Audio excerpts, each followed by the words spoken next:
Matapos ang pagbabahagi ni Joanna at Stacy, And eto na nga. So speaking of bashing, di ba? Ako kasi labag sa loob ko talaga kapag hindi ko nasasabi yung thoughts ko. And pag labag sa values ko yung mga nangyayari. So communication is the key. And paano ba natin pinaka-best na mapapakita yung... Paano tayo best na makikipag-communicate sa tao? Kasi di ba communication, it's better than words na sinasabi lang. So ngayon, itutuloy natin yung task!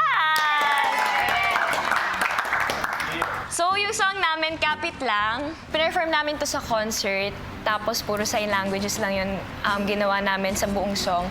Inaral namin siya, nagkasama namin yung mga kapatid namin sa deaf community, tinuruan nila kami ng proper way. Very important siya sa amin kasi ang sobrang vocal namin about our advocacy. And then it made us realize po na ang daming taong hindi nabibigyan ng chance. I mean, para sabihin, mag-voice out ng opinions kasi nga wala silang kakayanan. Pero pag tinulungan lang natin sila, iba yung nagagawa ng actions eh. Katulad ng mga words natin, meron tayong two same words pero different meaning, di ba?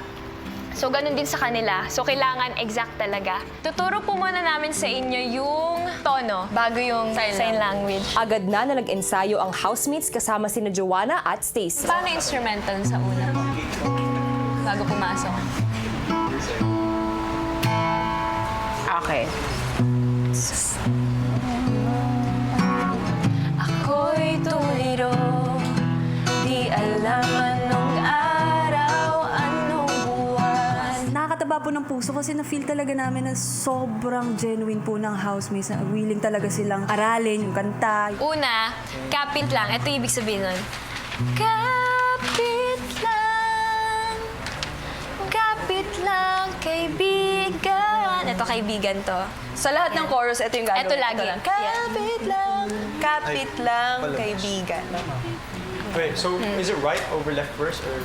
Right over left muna. Yes, right over left. It's very important kasi I'm a big advocate for social responsibility. It's nice to share this experience with the housemates and of course, Beanie Stacy and Beanie Joanna. Sa umaga. Right yung ano, right. Yan. Sa umaga. Right.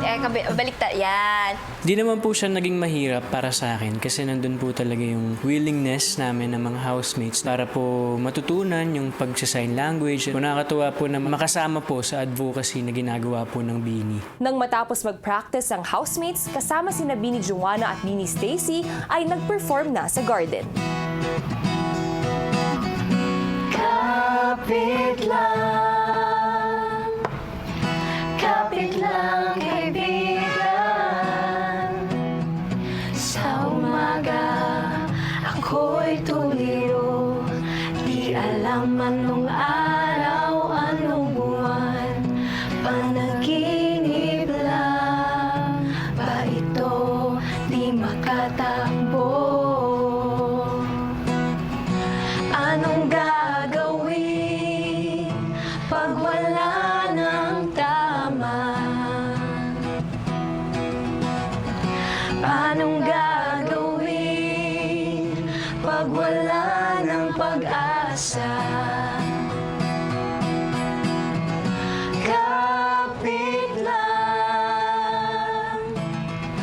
Kapit lang, kaibigan. Gusto namin na makatulong po sa advocacy nila. At the same time, gusto namin i-welcome po yung family po namin from deaf communities. I feel so proud na relay po namin ang message ng kanta.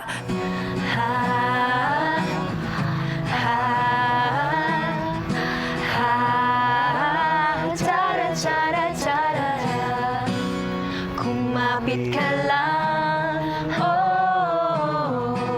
Sana through that performance po, na-inspire namin sila kahit papano po to have their own advocacy rin, diba? And ma-share nila yung mga natutunan nila sa song na yon sa ibang tao.